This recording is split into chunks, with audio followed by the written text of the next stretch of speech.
Welcome. My name is Jerry Harr. I'm a professor in Florida International University's College of Business and host of the FIU Global Business Forum. The forum brings together experts from business, government, and academia to present and discuss the most salient issues confronting international business and business education today. Our 30-minute programs are widely disseminated, advancing FIU's College of Business as a thought leader in global business. So let's get started. Trade featured prominently during the years of the Trump presidency. Trade deficits, jobs, offshoring, tariffs, and unfair trade practices loomed large. There's no reason to believe these same trade issues will not be front and center during the new Biden administration. Now, while trade is forecast to fall 9.2% in 2020 and foreign investment to decline by half, a revitalized NAFTA, now known as the USMCA, the Trans-Pacific Partnership, and the Asia-Pacific RCEP, the world's largest free trade pact, are tangible proof that trade remains vital and will increase as such in years to come. With us today are two of the most savvy experts on trade policy and trade politics. William Reich holds the Scholl Chair in International Business at Washington's Center for Strategic and International Studies, known as CSIS, and is a senior advisor at Kelly, Dry, and Warren Law Firm. Previously, he served for 15 years as president of the National Foreign Trade Council, and prior to that, as Undersecretary of Commerce for Export Administration. David E. Lewis is an international trade and investment expert with 35 years of experience advising, working with governments, businesses, and international organizations in the Latin America and the Caribbean. He is vice president of Manchester Trade Limited, Washington's oldest international trade and advisory firm. So, gentlemen, I'm going to start right in with a question for both of you. After 4 years of America First trade policy, where do we go now? Back to trade liberalization politics after World War II, a continuation of Trump's trade policies, or something else? Bill. Neither of those. I think we're moving on to something else. We can't go back. I think the administration wants to construct, meaning the new administration wants to construct a new trade policy. They've been articulate about what that means, one that provides more benefits to workers rather than to large corporations. They've been vague on exactly how they're going to go about implementing that. You look at things they've said and done, it usually ends up in trade agreements, meaning they spend a lot more time looking at labor, they spend a lot more time listening to the AFL-CIO, and that kind of breaks down into three parts. One part is more enforcement, because trade agreements always involve getting our trading partners to adhere to their own commitments about labor and living up to their own laws. So enforcement is a big issue, and not a very controversial one. Republicans support enforcement too. The more difficult one is making sure the benefits of trade, and there are many, are distributed in a way that is the Democrats view as more equitable. And the problem with that is that's not really about trade policy. That's about tax policy and how you interact with corporations. And that will be difficult and controversial, but it won't be embedded in a trade agreement. And the third one is where we have the real debate, because I think this administration is going to pick up a page from Trump, one page, not very many pages, and advocates various reshoring ideas, bringing American companies back into the United States. David, how do you see it? Like Bill's are a little different.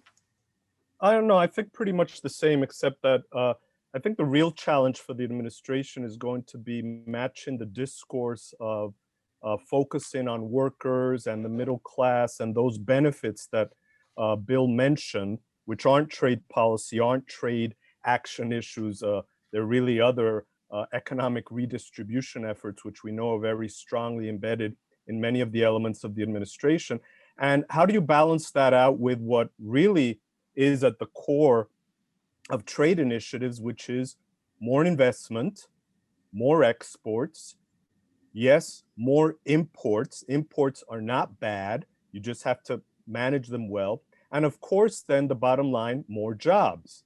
And it's very hard to get positive results on those four economic indicators if your main policy and sort of idiosyncrasy view of the world is on making this work for workers and others, and you sort of see corporations and the players of trade as evil. I think that's the key balance to be played out. The interesting thing is how the United States would react if, say, Jair Bolsonaro in Brazil said, we need a Brazil first policy. We don't want all these jobs leaving to Brazil just because the Americans are reshoring. And so essentially, you can have a beggar thy neighbor kind of policy over industrial policy. How do you contend with that? I think the Trump answer to that has been, that's what everybody else is already doing to us. And so, we're just getting even, if you will. I think that the people that believe that trade is a good thing, and I'm one of them, need to do a better job of, one, explaining why that is so, but two, talking, I think, a little bit more about growth.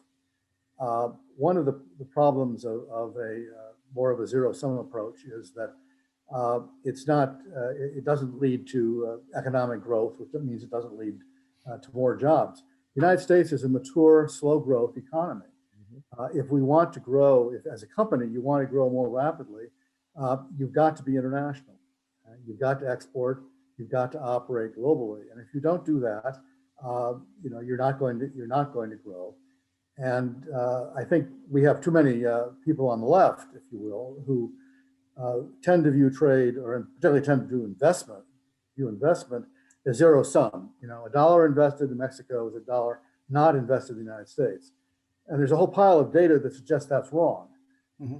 But we haven't done a very good job of making that data available and making the case that if you want to grow, you want to create jobs, you got to trade. David. Well, the other point, Jerry, I think is, and I'm glad you mentioned an example from Latin America, is that it's been happening already. And Mexico, Colombia, for various years now have been pushing a strong agenda of nearshoring with US companies that have decided, I need to reconcentrate X amount of factors of production in the US, but then I need so much in Mexico, I need so much in Colombia, and now we're looking at Central America and the Dominican Republic on many areas of light manufacturing. Now, all of Latin America and the Western Hemisphere put together on nearshoring or reshoring won't add up to 2.5% of everything that happens in China. So we're really looking at diversification at the margin. But as we all know from Economics 101, at the margin is where it makes the big difference for actors. So for countries in Latin America and the Caribbean, it's very important. And it really complements what the US has been doing with them for 40 years now, since the Caribbean Basin Initiative, then the free trade agreements, and really consolidating not so much anymore factory North America, if you will, to counter factory Asia and factory Europe, but now really factory Americas, because pretty much every dollar invested by an American company anywhere in the Americas ends up coming back about 65 to 70 cents to the US in purchases of goods and services. So that value chain, and we saw it in the USMCA debate, is very mature, it's very robust, and it benefits everybody. So I think the real challenge is vis-a-vis the competition in Europe and in Asia. That's where the US has a hard time. Right. Now, some companies might argue, look, we're looking forward to the new administration coming in here. We know they want to see America growth and development and jobs, but they may have some trepidation that this administration is going to hamstring them over labor and environmental issues that are essentially domestic policy issues, and that would handicap them, realizing too, as you do have a progressive wing in the Democratic Party, that's not going to make it easy for the pro-traders in the Biden administration. So it seems the president and his team really have a juggling act they're going to have to engage in, right? What's going to ensure that we can abide, as Catherine Talia has been talking about focusing on work and the environment, but at the same time, unleashing U.S. competitiveness through global companies? the idealistic answer is we've got to get corporate CEOs to start thinking about the long-term survivability of their company rather than quarterly earnings. And they've got to stop being driven by Wall Street dynamics and think about how to produce a strong company that's going to last for generations. We used to have CEOs that thought that way, and they took care to develop, a competent workforce, a well-trained workforce that was loyal to them and loyal to the company.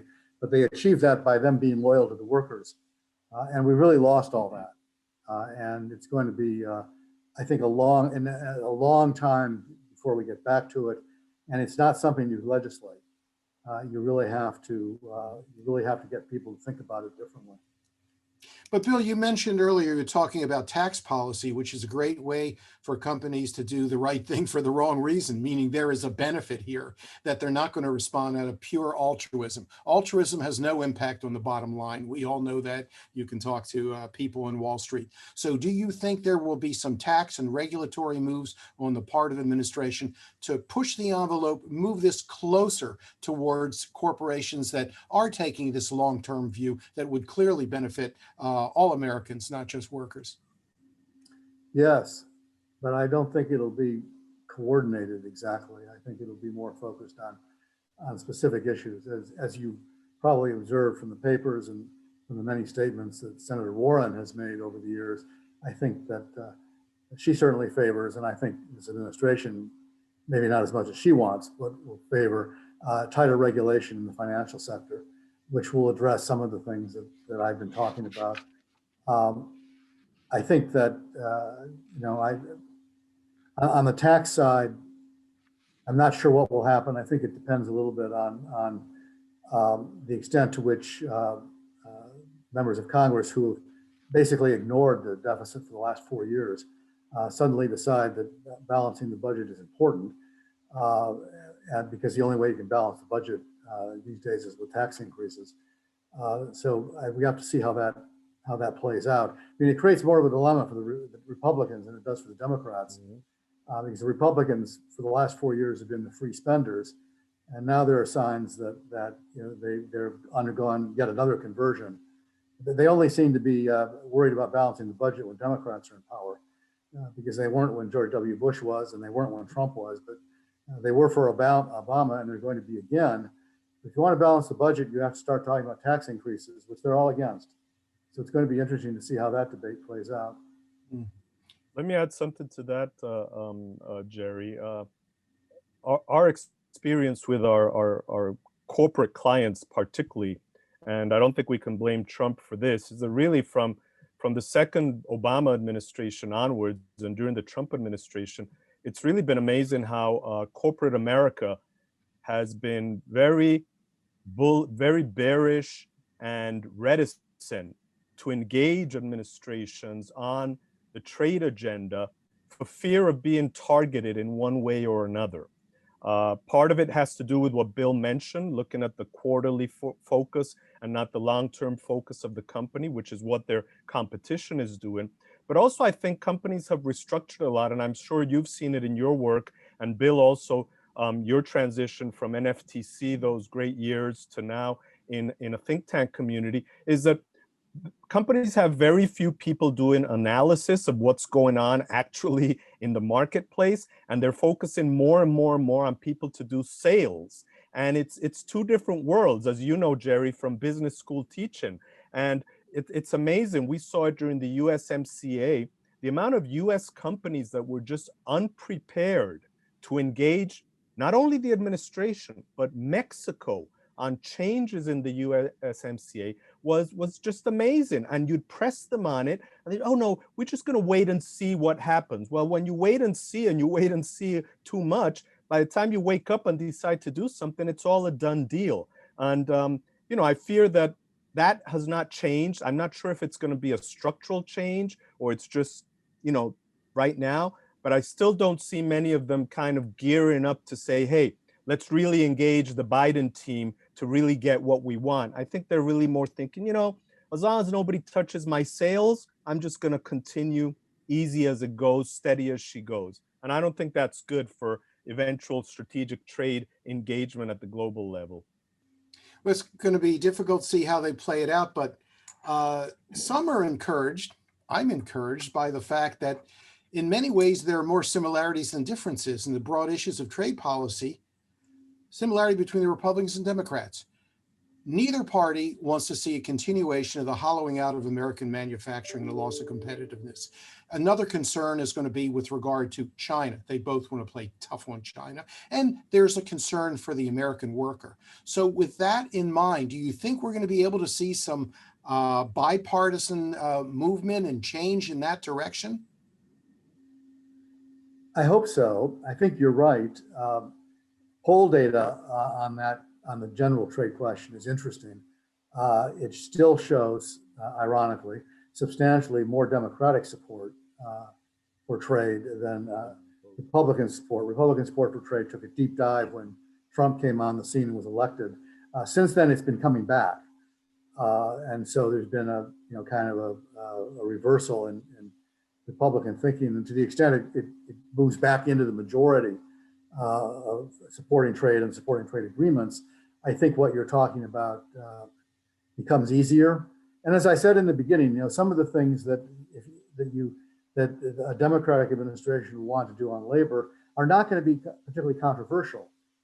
Provisions that say other countries, if they take on obligations, should be required to implement their obligations, and providing for an enforcement mechanism if they don't. That's not exactly cutting edge. Most people are going to say that makes perfect sense.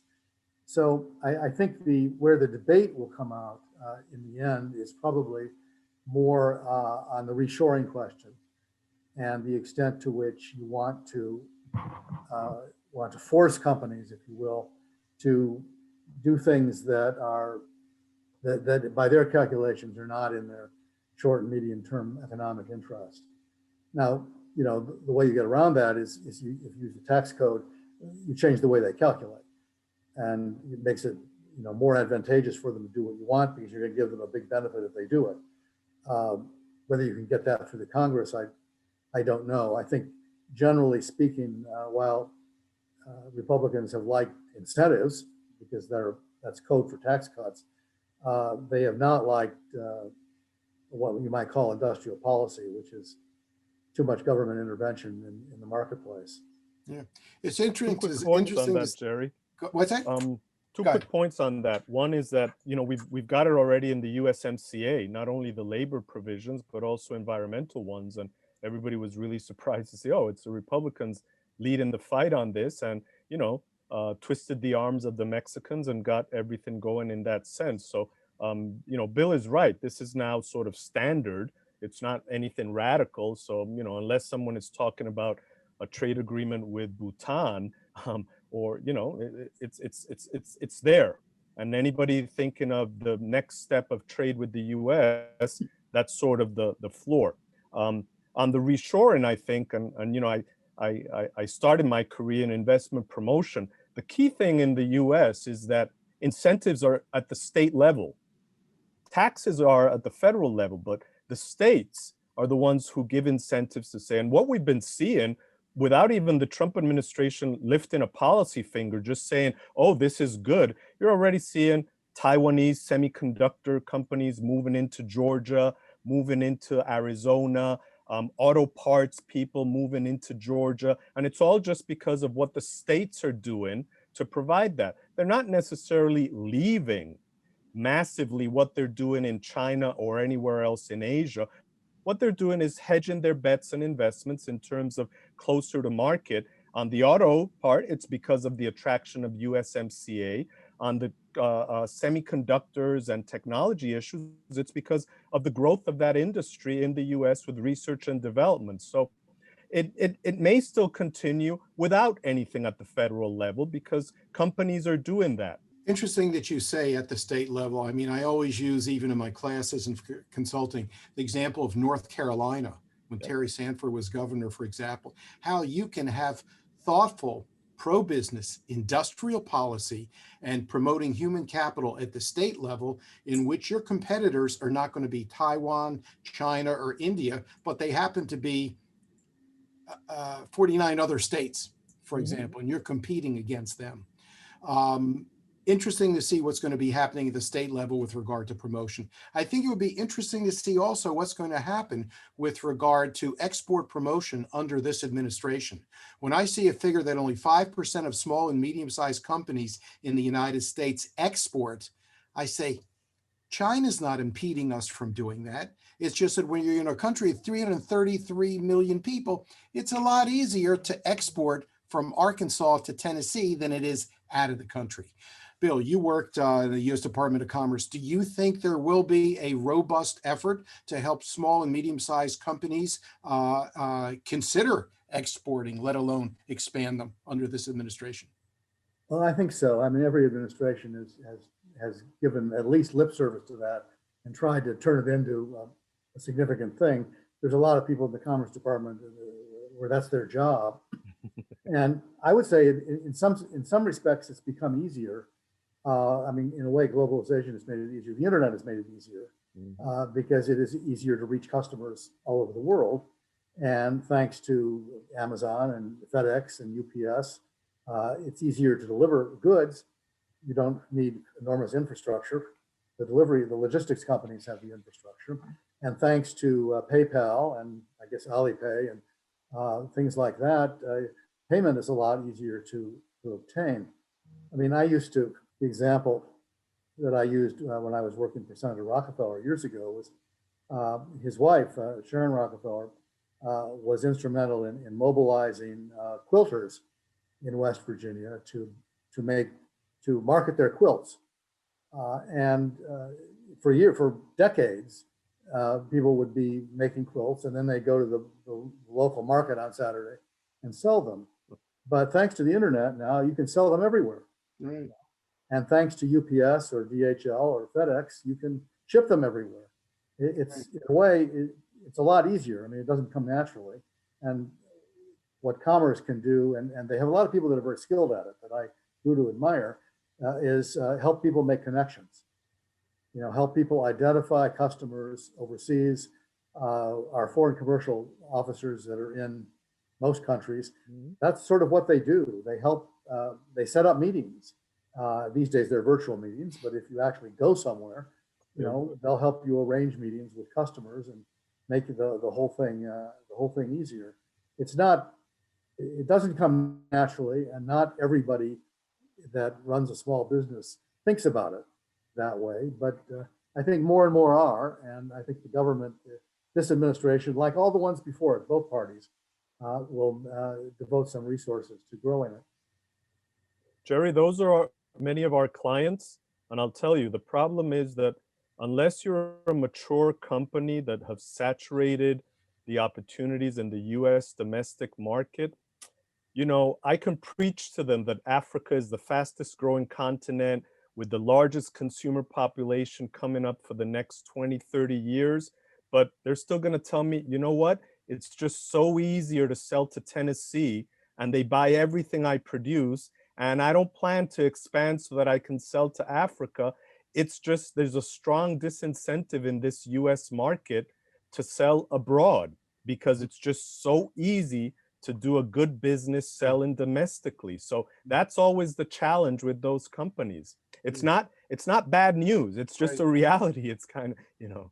As I always say, that's the difference between a small business owner and an entrepreneur. An entrepreneur is going to take a look at, say, opportunities in Rwanda, South Africa, and see who's there. Is any of my competition there? How did they get into that market? Is that a growing one? I'm very bullish on Africa in general. Let's switch gears for a second and talk about that one area of trade where Democrats and Republicans can easily agree, and that is China. We know that the U.S. trade deficit with China, interestingly, is down 18%, but it's still $345 billion. We also know that China holds $1 trillion in U.S. treasuries. Where do you gentlemen see our commercial relationship as part of the larger foreign policy relationship with China heading over the next several years? Well, I just think, you know, we're probably not, despite the discourse, we're not going to be seeing a lot of substantive difference just because the tools the administration has are not that substantively different from the ones the Trump administration had. The tone, obviously, the words will be different and probably much more quiet diplomacy and negotiations rather than out there in the social media world every day. Um, we'll have to wait and see if continuation or not of sanctions. Six of one, half dozen of the other. But I just see it very difficult not to continue with the tariff mechanism unless there's some light at the end of the tunnel that the Chinese provide, and we'll just have to wait and see. Too early to tell. The issue we're facing is that public opinion has really soured on China over this precedes Trump. It's not just a product of the last administration. We've now got, I think, over 70% of the public having a negative view about China. And I think it's not due to American policy, it's due to Chinese policy. And it's due to a whole host of non-trade things. How the way he's treating the Uyghurs in Xinjiang, what they've done in Hong Kong, very aggressive actions in the South China Sea. This is the kind of thing that Americans have a very difficult time going along with. Opinion is hardening in Congress.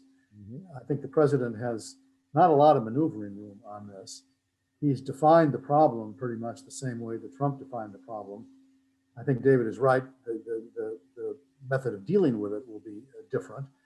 Biden wants to build a coalition, and he wants to build it from a position of strength, which is why his short-term priorities really are strengthening the domestic economy. I think ultimately we'll have a coalition because there are a lot of countries that face the same challenge from China that we do, and are actually begging for it. Trump was never interested in building coalitions. It was something he wanted to take on alone. Biden will take it on collectively. I think Biden probably won't have any more success than Trump had, frankly, because what we're asking the Chinese to do is not bad economics. It's actually good economics. Get rid of subsidies, get rid of state-owned enterprises, move in a market-oriented direction. That's good for them. That's good for growth. But from their point of view, it's bad politics because they think, probably correctly, that it will undermine the party's control. So they're not going to do that. And I think what you're going to see is what David talked about in the beginning, which is continued decoupling. Not because the US government is telling companies to do that, but because companies are going to be increasingly uncomfortable doing business in China. If you're in a consumer-facing industry, now you have to be very, very cautious about your supply chains. Talk to the people in the apparel industry, for example, and they have to be very careful about where their cotton is coming from. Because if it's coming from Xinjiang, then they're going to have problems. And they're not just going to have problems with the U.S. government; they're going to have problems with consumers. Who are going to say, "Why are you getting your cotton? From forced labor, and what are essentially concentration camps?" And so, if you're in the retail business, you've got a host of things to worry about that you didn't have to worry about quite so much, 5 or 10 years ago. And an easy way to deal with that is you pull out. And for industries where your primary cost of production or labor costs, pulling out is not that difficult. There's lots of other places to go that actually are lower cost labor than China. The companies that have the problem are the ones that have a significant capital investment in China that they're not going to want to leave. So I think what you see is gradual decoupling. And actually you see it on the Chinese side. If you look at Xi Jinping's speeches, he said the same thing. The Americans are unreliable. We need to go it alone. So I see separation. I'm not happy about that, but I think that's the way we're going. Okay. Thank you all so much. Thanks for participating in the FIU Global Business Forum. Enjoyed it tremendously. Maybe we can reconvene at another time. I want to thank you for participating, and I want to thank all of those who've tuned into this program. So until next time, take care and thank you very much. Thank you. Pleasure to be with you.